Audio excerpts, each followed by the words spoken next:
My son looked every inch the successful CEO as he pitched his revolutionary AI startup to the room full of investors. The only problem? I knew every person in that room was a paid actor, and I had the receipts to prove it. But I'm getting ahead of myself. Let me start from the beginning. From the day my husband Harold died and my son Jason showed me exactly who he'd become. 3 months ago, I buried the love of my life. Harold Mitchell had been my partner for 42 years, my anchor through every storm, my reason for waking up each morning. The cancer took him quickly. Too quickly for proper goodbyes. Too quickly for me to prepare for the echoing silence of our Chicago townhouse. At 68, I found myself a widow with $2.8 million from Harold's life insurance and our retirement savings, money we'd scraped together through decades of sacrifice. Harold had been a construction foreman. I had spent 35 years as a forensic accountant for the state. We weren't rich, but we were careful. Every dollar in that account represented a missed vacation, a generic brand chosen over name brand, a car driven years past its prime. Jason arrived at the funeral in a Tesla Model S, wearing what I later learned was a $3,000 Tom Ford suit. My only child, my baby boy who once collected baseball cards and asked for second helpings of my pot roast, now looked like he'd stepped out of a Forbes magazine spread. He kissed my cheek, smelling of expensive cologne I didn't recognize. "Mom," he said, his voice carrying that practiced warmth I'd been hearing more often lately. "I'm so sorry I couldn't get here sooner. The Shanghai deal kept me longer than expected." Shanghai deal. I nodded, too numb with grief to question it. But even through my tears, I noticed things. The way he kept checking his phone during the service. How his eyes swept our modest congregation, Harold's construction buddies, my book club, neighbors from 40 years, with something that looked almost like disappointment. And most telling, during the wake, as I stood accepting condolences, I overheard him in Harold's study. "Yeah, the old man finally kicked it," he was saying into his phone. "No, I don't know how much yet. Mom's always been secretive about money, but it's got to be at least a couple million. Life insurance alone was..."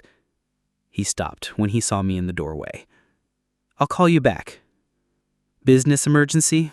I asked, my voice steady despite the knife twisting in my chest. He had the grace to look ashamed. "Just tying up some loose ends. You know how it is." I didn't know how it was. The son I raised would never have called his father the old man. The son I raised would have been holding my hand, not calculating his inheritance over the cheese and crackers. 2 weeks passed. 2 weeks of Jason calling daily, something he hadn't done in years. "Just checking on you, Mom. Making sure you're eating. Do you need help with Dad's paperwork?"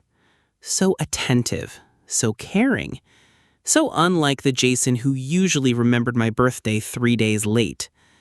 Then came the pitch. He arrived on a Tuesday morning carrying a leather portfolio and a MacBook Pro. I'd made coffee, Harold's favorite dark roast that I couldn't bear to throw away, and set out the coffee cake Jason had loved as a boy. "Mom," he began, setting up his laptop on my kitchen table, the same table where he'd done homework and eaten thousands of meals. "I want to talk to you about an opportunity." The presentation was beautiful, I'll give him that. Tech Vision AI, revolutionizing tomorrow today. Sleek graphics, impressive charts, testimonials from CEOs I'd never heard of.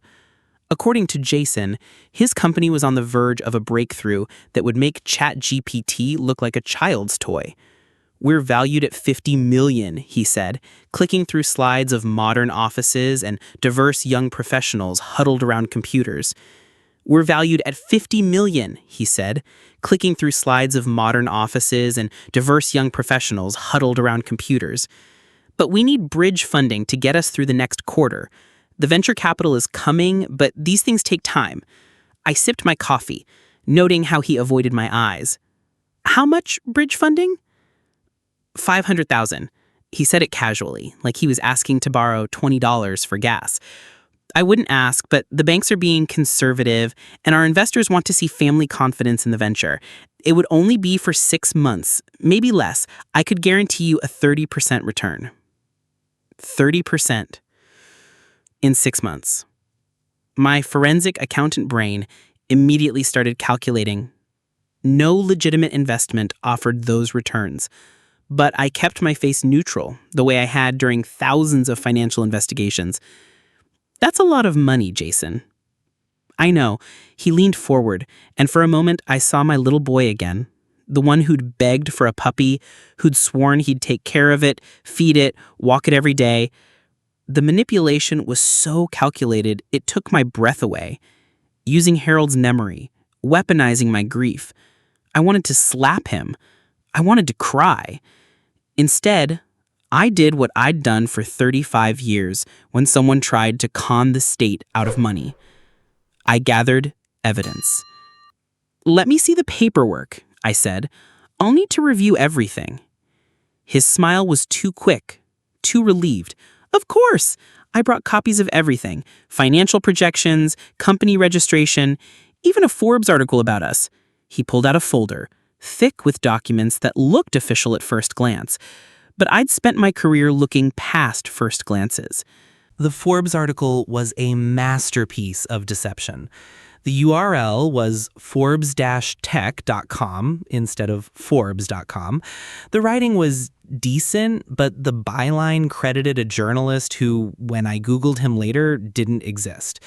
The company registration was real, I'd checked, but it was only 3 months old, incorporated 2 weeks before Harold's diagnosis. The financial statements were where Jason had gotten sloppy. He'd used QuickBooks templates, but hadn't bothered to make the numbers actually add up. Revenue appeared from nowhere. Expenses didn't match reality. It was the kind of fraud a first-year accounting student could spot. But the most damning evidence came from a simple Google search of the office address, 1847 West Madison, Suite 500. Impressive, until you realized it was a virtual office that rented by the hour. The company headquarters, where 50 employees supposedly worked, was a mail drop and a phone answering service. I closed the folder and looked at my son, this stranger wearing my son's face. "This is very impressive, Jason. Let me think about it." "Don't think too long," he said, already packing up his laptop. "This opportunity won't last forever. Other investors are circling." Other investors. I wondered if they were the same actors he'd eventually hire to play them. "I'll let you know by Friday," I promised. He kissed my cheek again, that expensive cologne making me nauseous now. "Thanks, Mom. I knew I could count on you. Harold would be so proud that you're supporting my dreams." After he left, I sat in my empty kitchen staring at the coffee cake he hadn't touched. Then I picked up my phone and scrolled through my contacts until I found the number I needed. Marcus Chen had been the best private investigator the state ever contracted. He'd helped me uncover a $10 million embezzlement scheme in 2015. He answered on the second ring. "Dorothy Mitchell," he said warmly. "I heard about Harold. I'm so sorry." "Thank you, Marcus." I took a breath. "I need your help. It's about Jason." There was a pause. "What kind of help?" I looked at the folder my son had left behind, full of lies dressed up as dreams. This kind where a mother needs to know exactly how deep her son has dug his own grave before she decides whether to throw him a rope or start shoveling dirt. "I'll be right over," Marcus said. As I waited, I thought about the boy Jason used to be, the teenager who'd cried when we put our dog to sleep, the young man who spoke so beautifully at his father's funeral. Somewhere between then and now, I'd lost him. But I'd be damned if I'd let him lose himself completely, and I certainly wasn't going to let him steal his father's legacy to feed whatever demon was driving this charade. The doorbell rang. Marcus stood on my porch, gray now but still sharp-eyed, carrying the same battered briefcase he'd had for 20 years. "Tell me everything," he said. So I did, and by the time I finished, we had a plan. My son thought he was conning a grieving widow. He was about to learn that you can't con someone who taught you how to count. The private investigator's first report made my blood run cold. My son hadn't just created one fake company. He'd created an entire fake life. Marcus Chen sat across from me in my living room, his laptop open, showing me a slideshow of devastation. Each click revealed another lie, another betrayal, another piece of my heart breaking. I gripped my coffee mug so tightly I thought it might shatter, just like the image I'd held of my son. "The Tesla is leased," Marcus said gently, knowing each word was a dagger. "He's 3 months behind on payments. They're about to repossess it." Click. "His apartment in Lincoln Park? Also behind on rent. He's received 2 eviction notices." Click. "The office space you mentioned? He's been using day passes at WeWork, never the same location twice." I stared at the screen showing Jason entering a WeWork building, that same expensive suit now looking like a costume, a disguise. My baby boy playing dress up as a successful man. "There's more, Dorothy." Marcus's voice carried the weight of someone delivering a terminal diagnosis. The business trips he mentioned, I tracked his credit card statements. The next slides showed casino surveillance footage, Jason at blackjack tables, Jason at roulette wheels. Jason's face contorted with the desperate hunger I'd seen in addicts during my investigation days. The timestamps told their own story. 2 a.m., 4 a.m., 36 hours straight at the tables. Vegas, Atlantic City, even riverboat casinos in Iowa. In the last year alone, he's lost approximately $380,000. $380,000! The number echoed in my skull. That was more than Harold and I had saved in our first 20 years of marriage. My hands trembled as I set down the mug before I could top it. "How?" My voice came out as a whisper. "Where did he get that kind of money?" Marcus clicked again. That's where it gets worse. The screen filled with loan documents, credit applications, a web of financial destruction. Personal loans, business loans, credit cards I didn't know existed. But one document made me gasp out loud. A mortgage application for $200,000 using a forged deed to Harold's mother's house, the one we'd sold 10 years ago to pay for her nursing home care. "He's in deep with some dangerous people, Dorothy. The legitimate debts are bad enough, but these?" Marcus pointed to photographs of Jason meeting with men in a parking garage. "These are the kind of creditors who don't send polite letters." I stood abruptly, needing to move, needing to escape the slideshow of my son's destruction. At the window, I stared at the street where Jason had learned to ride a bike, where Harold had taught him to throw a baseball. How did that little boy become this stranger, drowning in lies and debt? "There's one more thing," Marcus said. "Someone you need to meet." The next morning, I sat in a Starbucks watching a young woman enter, her eyes scanning until they found me. Melissa Kong looked exactly like what she was, a struggling actress waiting for her big break, pretty enough for commercials, not quite distinctive enough for leading roles. She slid into the seat across from me, nervous hands wrapped around her latte. "Mrs. Mitchell, I'm so sorry about all of this. I didn't know he was scamming his own mother. He said it was for a film, a corporate video about startup culture." I studied her face, seeing my own daughter-in-law, Sarah, at that age, young, hopeful, trusting the wrong man. "Tell me everything." Melissa pulled out her phone, fingers trembling as she found the recording. "He paid me $500 up front, promised another $4,500 after the scene, but something felt wrong, so I recorded our rehearsal." Jason's voice filled the space between us. "Remember, you're a venture capitalist from Singapore. You've already invested $2 million and you're considering another $5 million. When my mother asks questions, talk about exit strategies and market penetration. Use these specific phrases."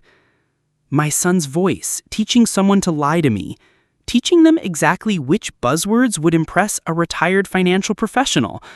He'd studied me like a mark, cataloged my weaknesses.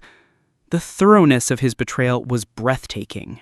"I backed out after that," Melissa continued, "but he found other actors. I know at least 6 others he hired for different roles. Lawyers, investors, employees. He's created an entire cast for his show." I thanked Melissa, gave her money for gas despite her protests, and watched her leave. Then I sat alone, surrounded by the morning coffee rush of real people going to real jobs, and let myself feel the full weight of my failure as a mother. Where had I gone wrong? What signs had I missed? My phone buzzed. A text from Jason. "Thinking of you, Mom. Dad would want you to take risks sometimes. Life is short." Using Harold again, even in text messages, manipulating my grief. The rage that surged through me was volcanic, decades of love curdling into something darker. I wanted to call him, scream at him, demand to know when he decided I was nothing more than a bank account to raid. Instead, I called Marcus. I need to know everything. Every debt, every lie, every person he's deceived. "Dorothy, are you sure? It's going to get uglier." "My son is drowning," I said, my voice steel wrapped in pain. "I need to know how deep the water is before I decide whether to throw him a life preserver or let him learn to swim." That evening, Sarah called, Jason's ex-wife, the mother of my granddaughter, Emma. We'd maintained a relationship after the divorce, united in our love for Emma, if nothing else. "Dot, I heard Jason has been coming around." Her voice carried the weariness of someone who'd fought this battle and lost. "I need to warn you about something." We met at a park where Emma used to play, where Jason had pushed her on swings and caught her at the bottom of slides. Sarah looked older, worn down by years of Jason's promises and betrayals. "He emptied Emma's college fund," she said without preamble. $50,000. Gone. He said he was investing it, that he'd triple it by the time she needed it. That was 2 years ago. $50,000 meant for his daughter's future, gambled away on the promise of one big score. My granddaughter's dreams dissolved on a roulette wheel. The rage evolved into something colder, more calculated. "There's more," Sarah continued, pulling out a folder. "Court documents. He owes $100,000 in back child support. I haven't seen a payment in 18 months. Emma thinks her daddy is too busy being successful to visit. I can't tell her he doesn't come because he's too ashamed to face her empty-handed."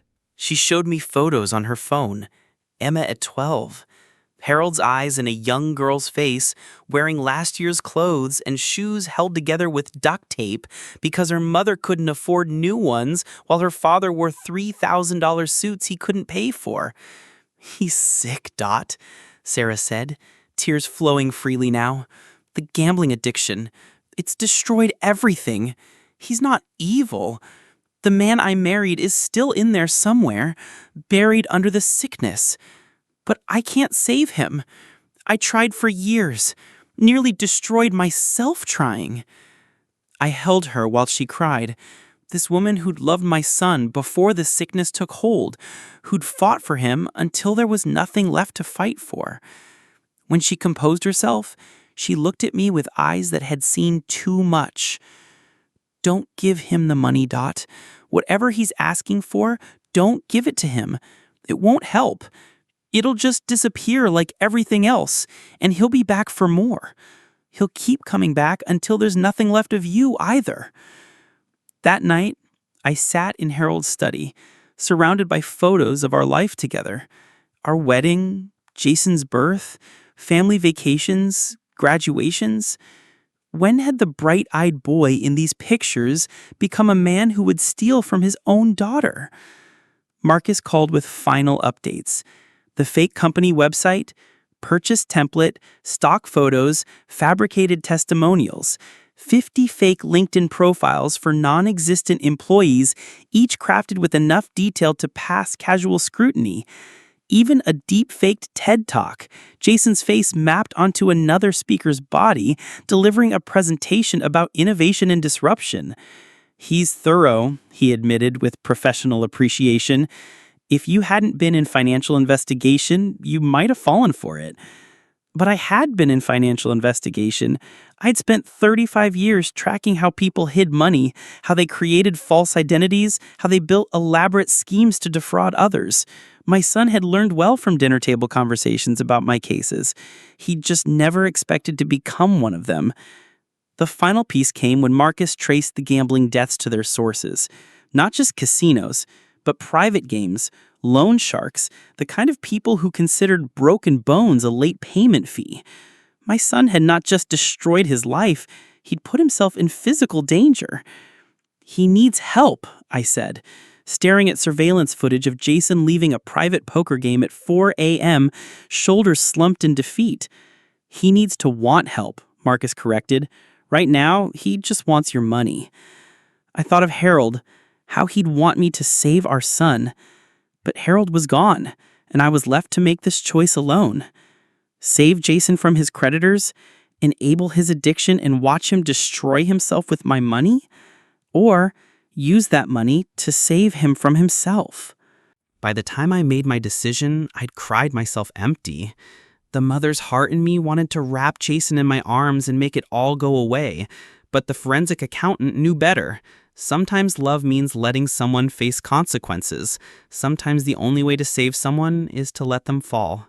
"Set up the transfer," I told Marcus, "but not the way Jason expects. I have a plan." Marcus smiled for the first time since showing me those casino photos. "I thought you might, huh? What do you need me to do?" "Help me save my son," I said, "even if he hates me for it. Especially if he hates me for it." I did what any loving mother would do. I gave my son exactly what he wanted. And then I waited for him to hang himself with it. The morning I called Jason to accept his investment proposal, I stared at myself in Harold's shaving mirror. The woman looking back had aged 10 years in 2 weeks. But her eyes, those eyes burned with a mother's terrible resolve. Today, I would begin destroying my son to save him. "Jason?" My voice carried perfectly calculated excitement. "I've been thinking about your proposal. Your father appeared to me in a dream last night." I heard his sharp intake of breath. Even now, invoking Harold was his weapon of choice. Let him think it was working. "What did he say, Mom?" So eager. So hungry. "He told me to believe in you, to take the leap." I let my voice crack, just a little. "Can you come over this afternoon? I want to do this right." "I'll be there in an hour." The triumph in his voice made me physically ill. I ran to the bathroom and vomited, then brushed my teeth and prepared for war. Marcus had worked through the night setting up what he called the honeypot, a bank account that looked vulnerable but was actually wrapped in so many legal tracking mechanisms that every penny would be traceable.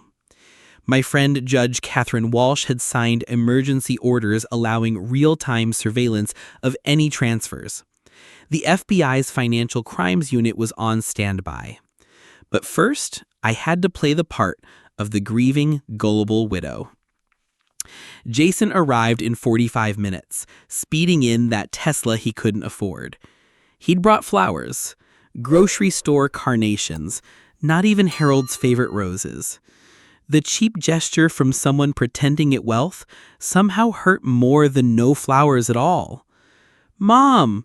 He swept me into a hug that felt like being embraced by a snake. "This is the right decision. You won't regret it." "Oh, my darling boy. We'd both regret it, just not in the way you think." I'd set the stage carefully. Harold's reading glasses on the table, his cardigan draped over his chair, photos of father and son positioned where Jason couldn't avoid seeing them. Let him drown in the ghost of the man he was betraying. "I need to understand everything," I said, pouring coffee with hands I forced to tremble. "Walk me through it again, slowly. I'm not as sharp as I used to be." The lie tasted bitter. I was sharper than ever.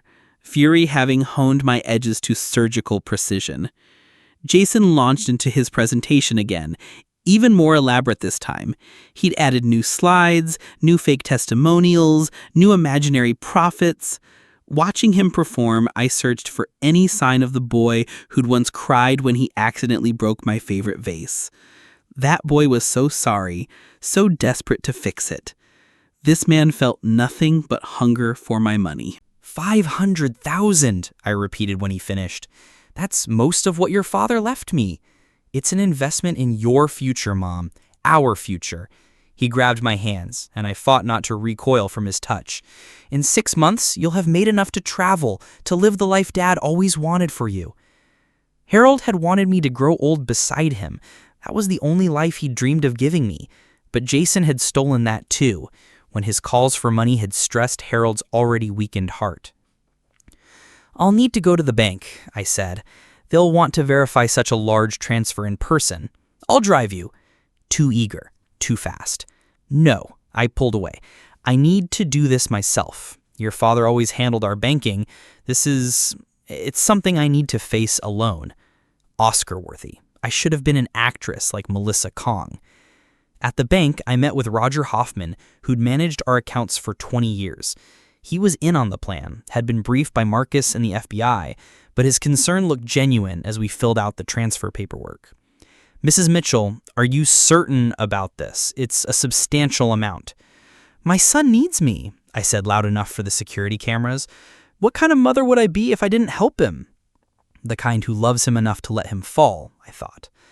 The transfer was structured with deliberate complexity, legal provisions that Jason would never read, tracking mechanisms that would flag every destination account, and a special FBI marker that would freeze the funds if they hit certain gambling or criminal networks. The money will be available tomorrow morning, Roger said. These large transfers take time to clear. Perfect.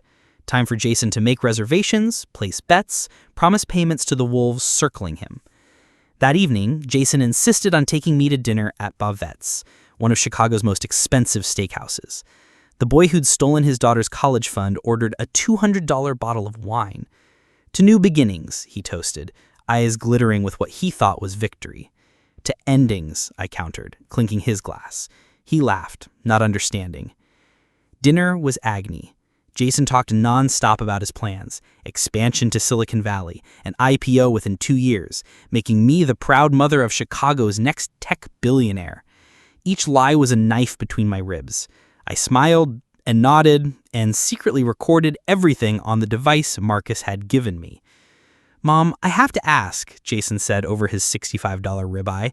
Why'd you change your mind? Last week you seemed skeptical.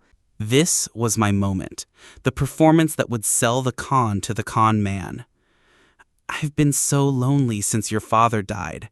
I let tears fill my eyes. Real tears, because the loneliness was real, made worse by my son's betrayal.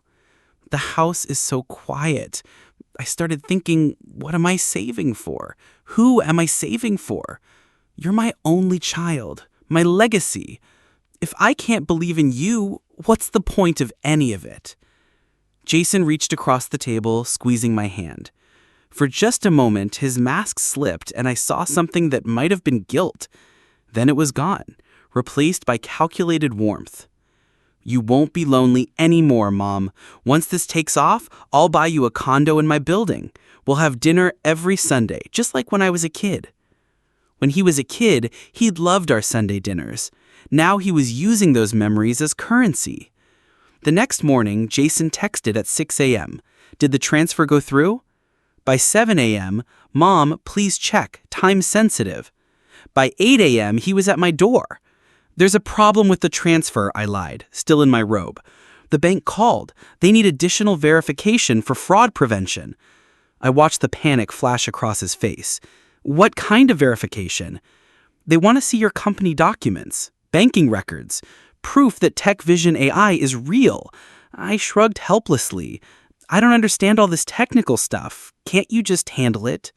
Of course. He practically ran to his car. I'll get everything. Don't worry, Mom. This is just standard procedure. Standard procedure. My son had no idea what was coming. While Jason scrambled to make his fake company look more real, Marcus and his team were tracking his every move. Cameras caught him at a printing shop, desperately forging bank statements.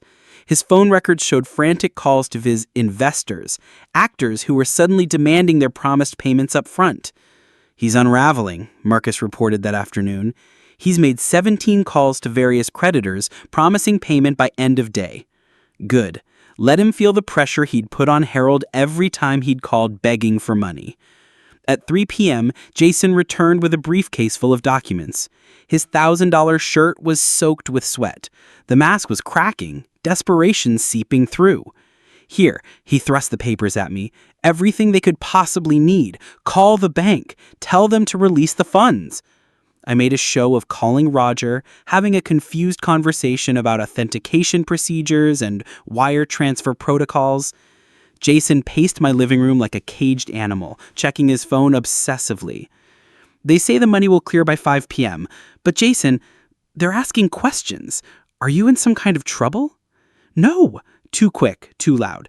"It's just business, Mom. You wouldn't understand." Oh, my sweet, stupid boy. I understood more than he could imagine. At 4:45 p.m., Jason's phone exploded with calls. He stepped outside to answer them, but I could hear him through the window, making promises, begging for more time. The sharks were circling, smelling blood in the water. At 5 p.m. exactly, I received a text from Roger. Transfer complete. I showed Jason the confirmation. The relief that washed over his face was quickly replaced by manic energy. He kissed my cheek, a Jewish kiss from my Judas son, and ran for the door. "I'll call you tomorrow, Mom. You've saved my life." "No, darling. I've just started to save it."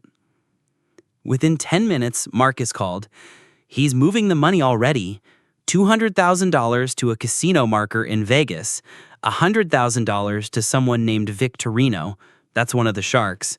Another $80,000 to an offshore account. And the rest? Still in the TechVision account, probably waiting to see if the transfer is real before he drains it. Is everyone in position? FBI is tracking every transaction. The moment he tries to gamble with it, they'll have him." I sat in Harold's chair, wearing his cardigan, and waited. Somewhere in Chicago, my son was celebrating his successful con. He had no idea that every dollar was marked, every transfer monitored, every move recorded. The trap was set. Now came the hardest part, waiting for it to snap shut on the child I'd carried for 9 months, nursed through fevers, cheered at Little League games, the child who'd become a stranger. "I'm sorry, Jason," I whispered to his graduation photo, "but this is the only way I know to bring you back." The grandfather clock Harold had built chimed midnight. Day 1 of my son's destruction was complete. Day 2 would bring the FBI. The FBI agent slid the folder across the table. "Mrs. Mitchell, your son isn't just scamming you.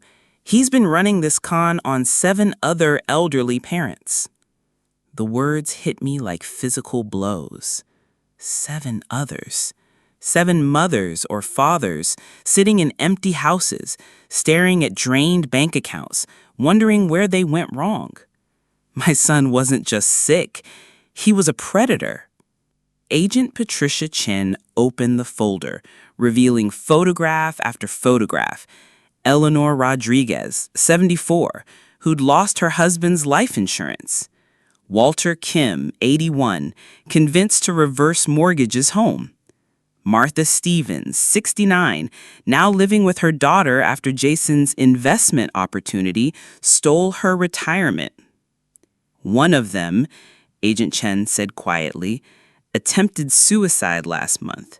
He left a note saying that he couldn't face his children after losing everything to your son's scheme. I shattered. The sound that came from my throat wasn't quite a scream, wasn't quite a sob. It was the sound of a mother's heart breaking into pieces too small to ever reassemble. My baby boy had driven someone to attempt suicide.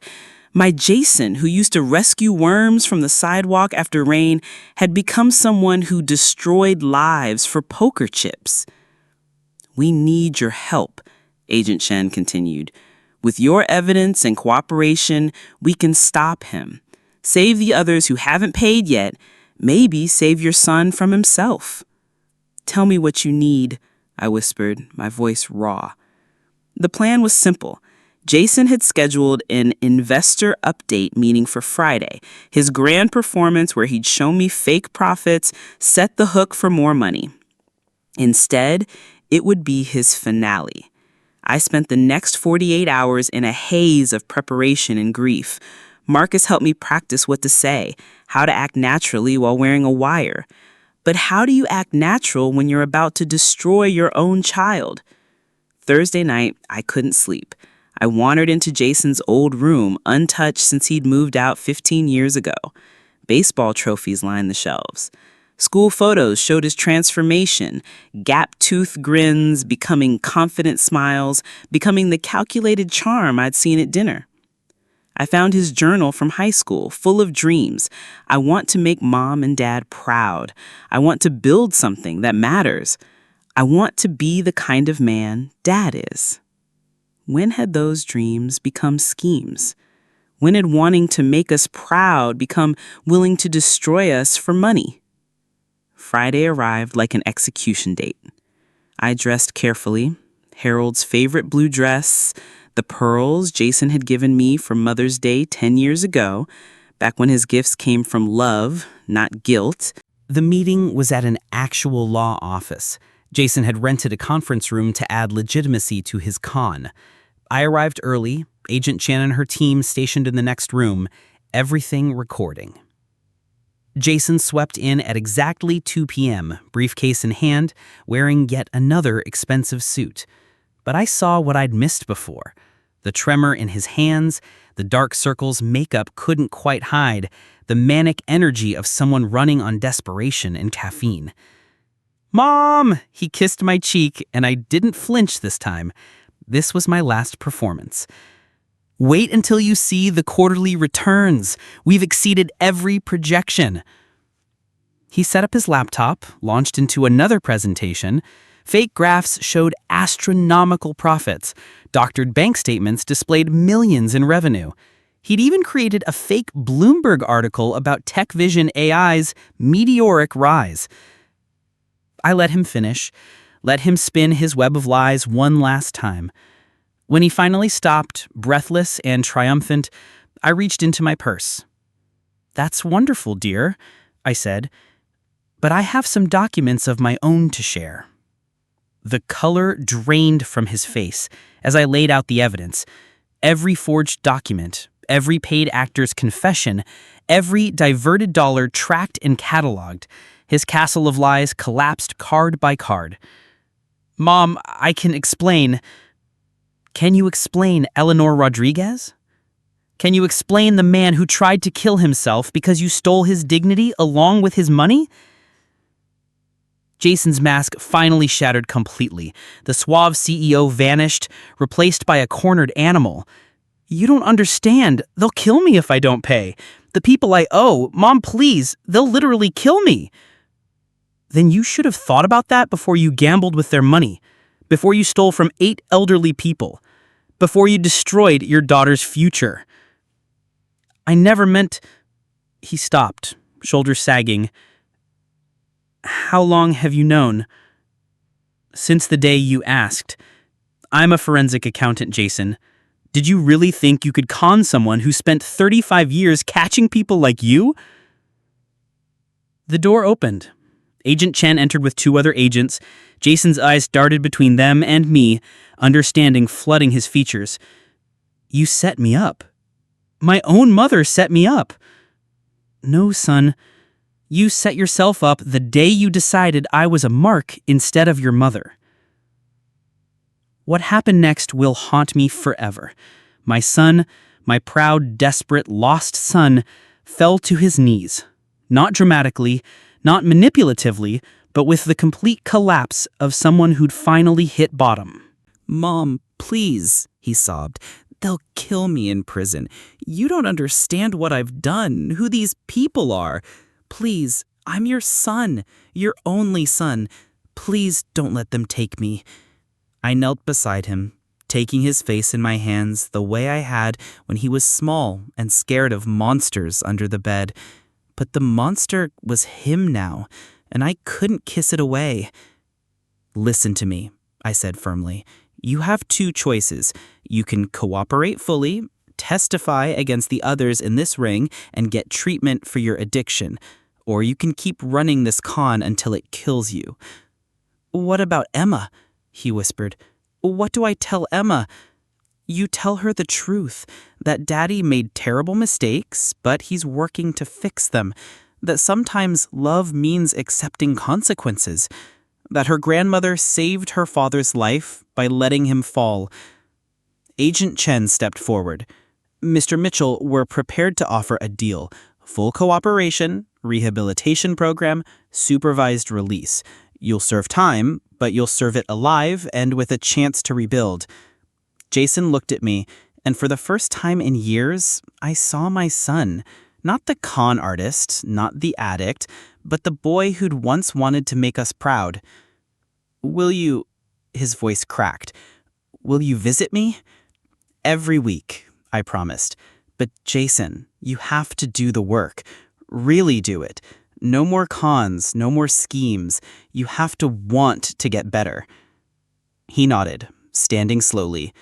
As the agents cuffed him, he looked back one more time. "I'm sorry, Mom. For Dad, for Emma, for everything. I'm so sorry." "I know, baby. So am I." 2 years later, I sit in the back row of a community center in Joliet, watching my son speak to a room full of gambling addicts. "My name is Jason Mitchell," he says, steady now, clear-eyed.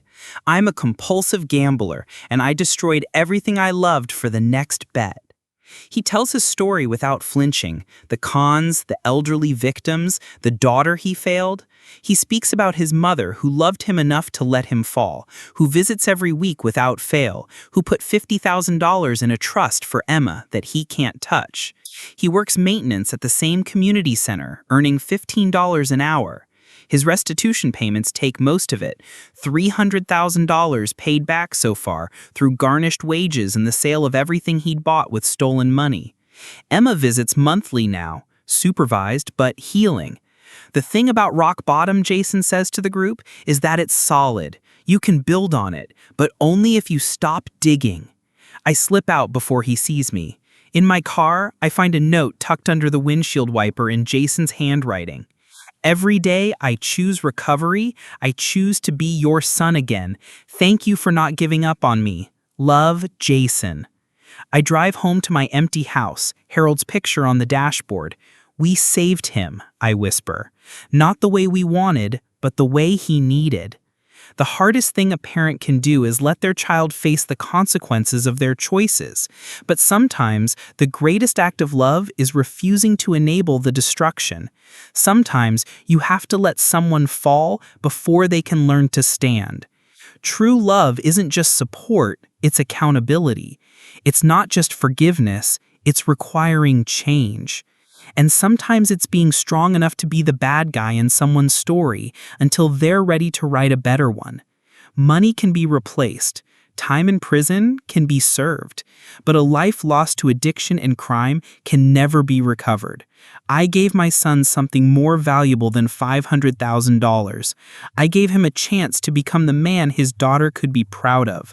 And that's worth everything.